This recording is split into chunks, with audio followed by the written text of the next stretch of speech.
After the historic flood event devastated rural residents in parts of the Midwest, Congress is now working to get those impacted the help that they need.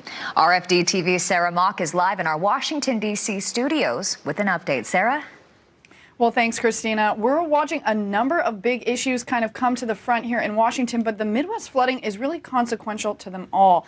Now, we've seen Senator Grassley of Iowa kind of take the lead on all of these conversations, so we expect to hear several more senators take the floor today as this bill officially comes up for debate. And I'm talking about this supplemental disaster assistance bill that was originally introduced to help victims of 2018 disasters, but is now hopefully, leaders are saying, will be expanded to include victims of flooding that have happened in 2019 so far. So we're going to see expansion of FEMA dollars and money available for folks who really will just need it to help in the recovery that could take many, many months to come.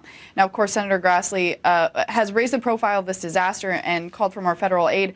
But as part of a lot of those conversations, folks were talking about the causes that really caused that devastation to ramp up and why this hasn't been addressed, especially when there's been similar floods as recently as 2011. Breached, overtopped, or compromised levees span hundreds of miles on the Missouri River along the states of Iowa, Nebraska, Missouri. It took a long time for these communities to recover from flooding that took place 8 years ago. It's no wonder an awful lot of Iowans are feeling like they're way back to square one again.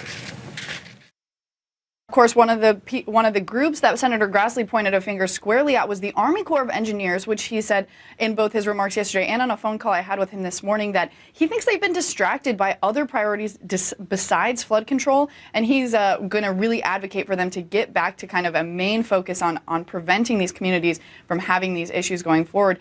But I asked as well about infrastructure. Of course, we are hearing about levees, hearing about these inland waterways, and of course about all the damage caused to things like roadways and bridges. Whether or not this disaster will bring that question of infrastructure back up in Congress, bring more attention to it. The senator said, you know, he's seeing folks on the Environmental and Public Works Committee really focused on highways, not as much on kind of some of these broader questions about waterways, but he's going to be watching that going forward as well. Of course, we're also seeing Democrats kind of tie in this flooding issue with a vote that they're going to see today on the Green New Deal in the Senate. Lots of Democrats are saying, you know, we don't need the political theater of a vote on this issue right now when folks are dealing with the disaster and some of the direct impacts of climate changes they're describing. So they want to see more focus on getting things done and less kind of, as I say, political theater around these issues.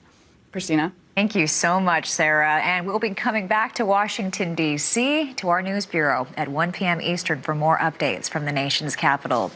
Minnesota lawmakers passed new legislation to help dairy farmers impacted by